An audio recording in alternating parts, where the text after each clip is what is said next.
నమస్కారం గురువుగారు. వాగర్థావివ సంపృక్తౌ వాగర్థ ప్రతిపత్తయే జగతః పితరౌ వందే పార్వతీ పరమేశ్వరౌ. ఆదిత్యాయ చ సోమాయ మంగళాయ బుధాయ చ గురు శుక్ర శనిభ్యశ్చ రాహవే కేతవే నమః. శృంగేరి జగద్గురు పీఠాధిపతులకి పంచపీఠాధిపతులకి నమస్కారములు తెలియజేసుకుంటూ కార్యక్రమాన్ని ప్రారంభించాం. జై శ్రీరామ్. శ్రీరామనవమి శుభాకాంక్షలు గురుగారు. జై శ్రీరామ్. మీకు యాజమాన్యానికి వీక్షిస్తున్నటువంటి మన సుమన్ టీవీ ప్రేక్షకులకు అందరికీ కూడా శ్రీరామ నవమి పర్వదిన శుభాకాంక్షలు. రాముల వారి కళ్యాణం జగత్తంతా సంబరమే. ఖచ్చితంగా విశ్వం అంతా ఆనందపడుతుంది. వారి కళ్యాణం చూడడానికి అందరం ఎంతగానో ఎదురు చూస్తాం. అయితే పెద్ద సందేహం అండి, పండగలప్పుడు ఇలా 2 రోజులు వస్తే గనక ముందు ఈ సందేహంతోనే సగం అయిపోతుందని అనిపిస్తుంది. మరి ఇంతకీ 26, 27 గురువుగారు ఎప్పుడు జరుపుకోవాలి శ్రీరామనవమి? మనకు శ్రీరామనవమి కానీ, జన్మాష్టమి కానీ, దీపావళి పండుగ, దసరా, ఇలా ఏదో ఒక సందర్భంగా, హోళీ, రాఖీ పౌర్ణమి, ఇలా మనకు కన్ఫ్యూజన్ స్టేటస్లో వస్తాయి. కారణం ఏంటంటే ఇక్కడ ప్రధానంగా మన సనాతన ధర్మంలో తిథిని అనుసరించి చేసుకునే పండుగలు కొన్ని, నక్షత్రాన్ని అనుసరించి చేసుకునే పండుగలు, ఉదయం పూట తిథి ఉన్నటువంటివి లేదా సాయంత్రం పూట తిథి వ్యాప్తమైనటువంటి పండుగలు కొన్ని ఉంటాయి. ఇప్పుడు మహాశివరాత్రి సాయంకాలం మొత్తం చతుర్దశి ఉండాలి. అలాగే సంకష్టహర చతుర్థి సాయంకాలానికి చవితి ఉండాలి, చంద్రుడిది. కాబట్టి ఇలా ఈ యొక్క భేదాలు ఉండడం వల్ల మన వాళ్ళు కన్ఫ్యూజన్ అని అనుకుంటున్నారు. కానీ వాస్తవానికి శ్రీరామ నవమి అన్నప్పుడు ఒకే మాటలో చెప్పాలంటే శ్రీరాముల వారి జన్మోత్సవం. అంటే జన్మించినటువంటిది నక్షత్రాన్ని బట్టి చేసుకునే ఆచారం కొన్ని ప్రాంతాలలో, జన్మ తిథిని బట్టి చేసుకునే ఆచారం కొన్ని ప్రాంతాల్లో ఉంటుంది. అయితే శాస్త్రాన్ని బాగా పరిశీలన చేసినప్పుడు జన్మ నక్షత్రం ఉన్న రోజున పండుగ చేసుకోవడము, పుట్టినరోజు చేసుకోవడమే చాలా సముచితం. ఎందుకంటే వ్యక్తి మరణించినప్పుడు మరణించిన తిథిని మనం ఆధారంగా చేసుకొని ప్రతి సంవత్సరం కార్యక్రమాలు చేస్తుంటాం. మరి పుట్టినప్పుడు పుట్టిన నక్షత్రమే తీసుకోవాలి, పుట్టిన తిథి తీసుకోకూడదు, నక్షత్రమే. దీన్ని బట్టి మనం చూసినట్లయితే 26వ తారీఖు రోజున అష్టమి తిథి 11:50 వరకు 26వ తారీఖు రోజున. తర్వాత ఈ ఆరుద్ర నక్షత్రం 3:50 అయిపోయి తదనంతరం ఈ యొక్క పునర్వసు నక్షత్రం 26వ తారీఖున ప్రవేశం చేస్తుంది. మరి 27వ తారీఖు రోజున పునర్వసు నక్షత్రం 4వ పాదం అపరాహ్న సమయం అనగా 3:50 వరకు ఈ యొక్క పునర్వసు నక్షత్రం ఉంది. ఉదయం 10:38 వరకు నవమి తిథి ఉంది 27వ తారీఖు రోజున.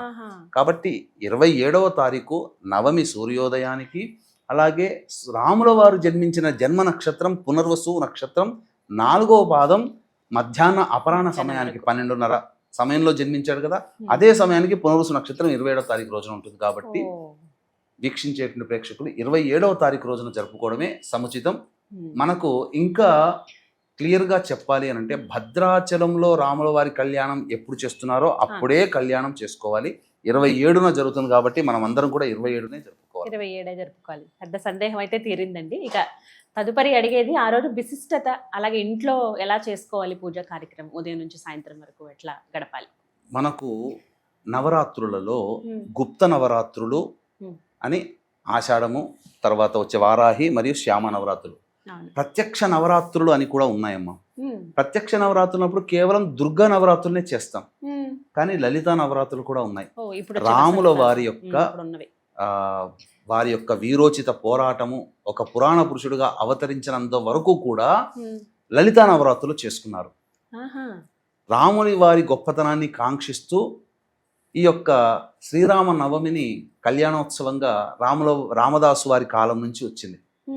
కాబట్టి అసలు లలితా నవరాత్రులు చెప్పుకునేటువంటిది విశిష్టత ఏంటంటే ఒక్కొక్క తిథికి పెరుగుతూ ఆ ప్రాముఖ్యత పెరుగుతూ నవమి తిథికి వచ్చేసరికి సంపూర్ణంగా ఉంటుంది. కాబట్టి అటువంటి సంపూర్ణమైనటువంటి లలితా దివ్యశక్తి కలిగినటువంటి రోజున రాముల వారు జన్మించారు. కాబట్టి ప్రధానంగా ఇది చాలా గొప్పదైనటువంటిది. చైత్ర శుద్ధ నవమి పూర్వకాలంలో ఎలా జరుపుకునేవాళ్ళంటే కోటి సూర్యగ్రహణాలలో ఎంతటి బలం ఉంటుందో అంత బలం నవమి తిథి రోజున ఉంటుంది.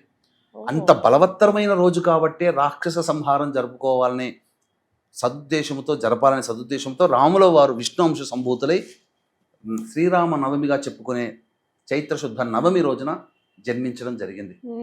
కాబట్టి ఇది చాలా విశిష్టమైనటువంటి రోజమ్మ. దీనికి సంబంధించి వీక్షించేటువంటి మన ప్రేక్షకులు కూడా దేవతానుగ్రహాన్ని పొందాలనే సదుద్దేశంతో ఉన్న వాళ్ళందరూ కూడా ముందు రోజు ఉపవాస నియమాన్ని పాటించాలి. అష్టమి రోజు కూడా, అష్టమి రోజు 26. అప్పటికి నవమి వచ్చేస్తుంది కూడా. ఆ. కాబట్టి ధూమపానము, మద్యపానము, మాంసాహార భోజనము, మైథునము ఇవేవీ ఉండకూడదు. భూషణం చేస్తే మంచిది.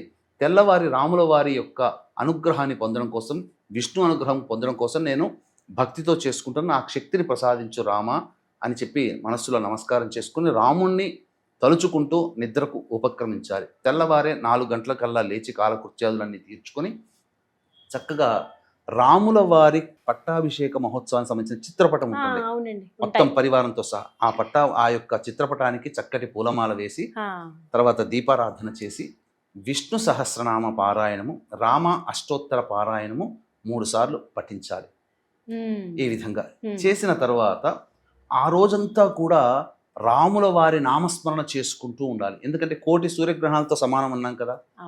ఇక ఆ సందర్భంగా రామానుగ్రహాన్ని పొందదలిచిన వాళ్ళు ఆ రోజంతా కూడా రామనామస్మరణ చేసుకుంటూ చక్కగా మధ్యాహ్నం 11:30 గంటల సమయానికల్లా దగ్గరలోని ఏ దేవాలయంలోనైనా కానీ లేదా ఎక్కడ రాముల వారి కళ్యాణం జరిగితే అక్కడ ఉండడం, చేతనైంత వాలంటరీగా సర్వీస్ చేయడం, లేకపోతే రాముల వారి కళ్యాణంలో మనం పాలు పంచుకోవడం, లేదా కనులారా ఆ స్వామి కళ్యాణోత్సవాన్ని వీక్షించడం, ఇవన్నీ చేయాలి. చేసిన తర్వాత ఆ రోజు మధ్యాహ్నం 3:50 పునరుసు నక్షత్రం వెళ్ళిపోతుంది కదా. ఆ రోజున అంతా కూడాను ఉపవాసం ఉండి వీలైతే పండ్లు పాల పదార్థాలు తీసుకోవచ్చు. ఇక ఉపవాస విరమణగా మిరియాలతో బెల్లము పానకము చేసినటువంటి దాన్ని స్వీకరించి ఉపవాస విరమణ చేయాలి. చేసిన తర్వాత సాయంకాలం మళ్ళీ కాలకృత్యాదులు తీర్చుకొని స్నానం ఆచరించకూడదు.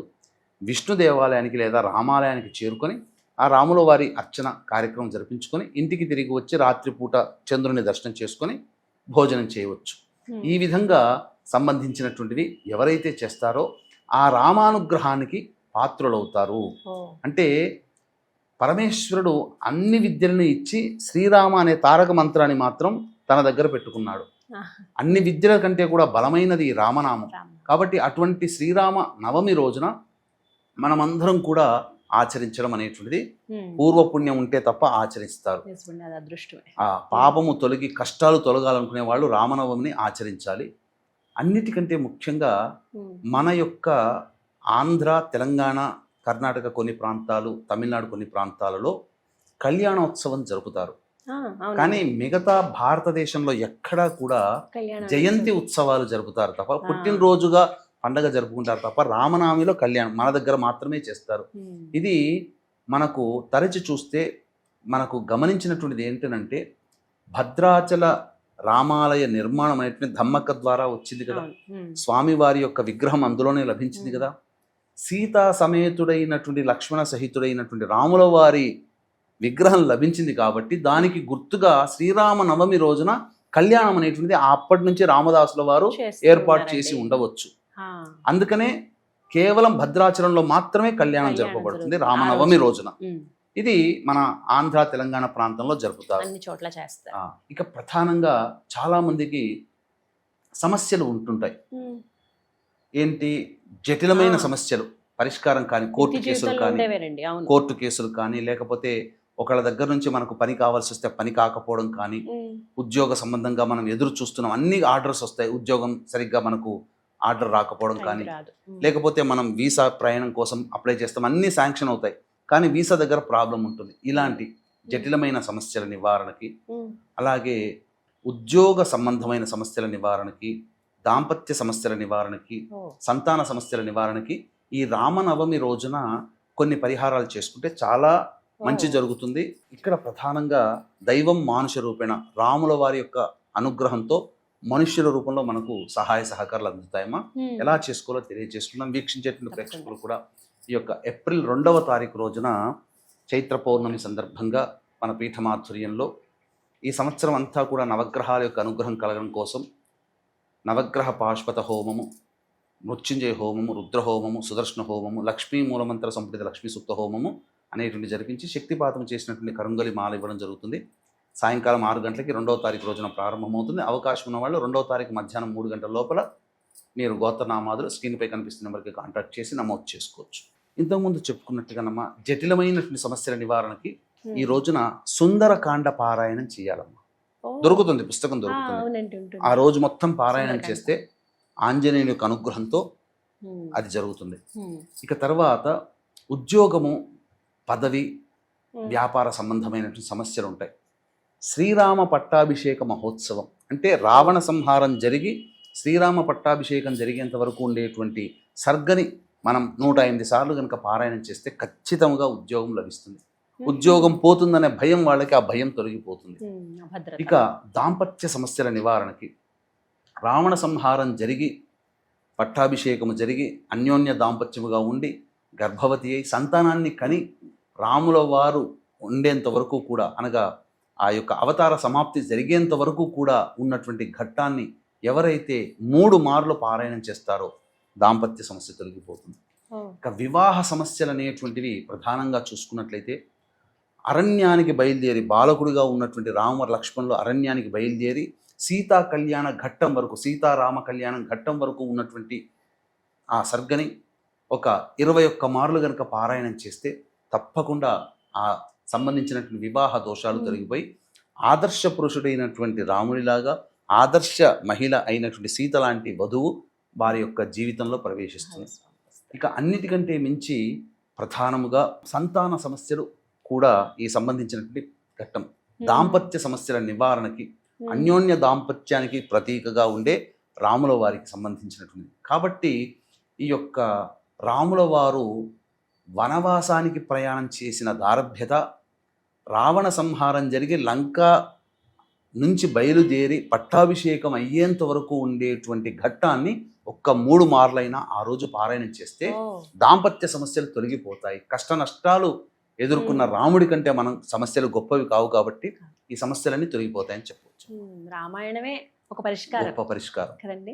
చాలా మందికి అలవాటు ఉంటుంది, కానీ నూతనంగా మేము ప్రారంభిద్దాము అనుకున్న వాళ్ళు ఈ మంచి రోజున ప్రారంభించవచ్చు కదండి. మీరు చెప్పిన విధంగా అన్ని పారాయణ చేసుకుంటే ఎటువంటి జటిలమైన సమస్యలను తొలగిపోతాయి. చాలా చక్కగా వివరించారు గురుగారు. ధన్యవాదాలండి. సర్వం శ్రీ ఉమామహేశ్వర పరబ్రహ్మార్పణమస్తు.